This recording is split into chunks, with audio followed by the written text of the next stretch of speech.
The PlayStation Vita is a remarkable gaming handheld, even 2 years after its debut. But Sony's beginning to rapidly phase out the old design in favor of a refined, slimmer Vita. In many ways, it's an overall improvement, and unlike the first version, it comes bundled with a free memory card and a free copy of Borderlands 2. On paper, it sounds like a great value, but even though there are numerous improvements to the hardware and some free extras, sacrifices have been made along the way, and you may find yourself weighing the benefits of both models if you're considering picking up the so-called Vita Slim. The original Vita is a strong piece of hardware, but it has its share of issues that needed to be addressed. The battery life is great in standby mode, but during gameplay, it typically taps out around the 4-hour mark. The lackluster battery performance was also compounded by the system's proprietary charging port. It negates the viability of common USB cables and requires a USB port with a data connection in order to accept a charge. Common wall chargers won't cut it. Plus, it won't charge over USB if the battery is completely dead. It has to be plugged into a wall socket. Thankfully, the new Vita resolves some of these issues.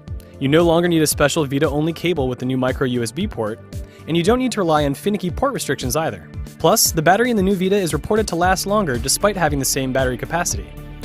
While it's good to see that the Vita's new screen doesn't negatively impact battery life, it ultimately has a negative impact on the overall experience.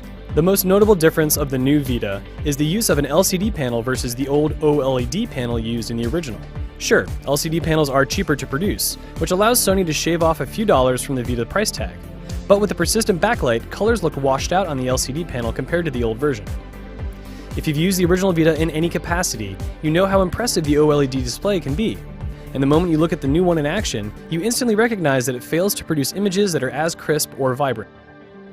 If you've never used the old model, the shift in screen technology won't stand out as much. But you also won't find the display on the new Vita particularly impressive either. If anything, it's unremarkable. Still, you can find improvements in other areas that make the new Vita an attractive proposition. The new USB port is one, but if you look around, you find that the buttons have also been improved, especially the Start, Select, and PlayStation Home buttons. These 3 buttons were previously ovoid and sat flush with the surface, making them unusually difficult to press. Now, they are represented like any other button. They're circular and raised up, making them far easier to press down, especially when you're trying to take screenshots by pressing the Start and Home button at the same time. The new Vita also comes with 1 GB of built-in memory, which means that you don't have to have a memory card in order to store a PSN account and play games.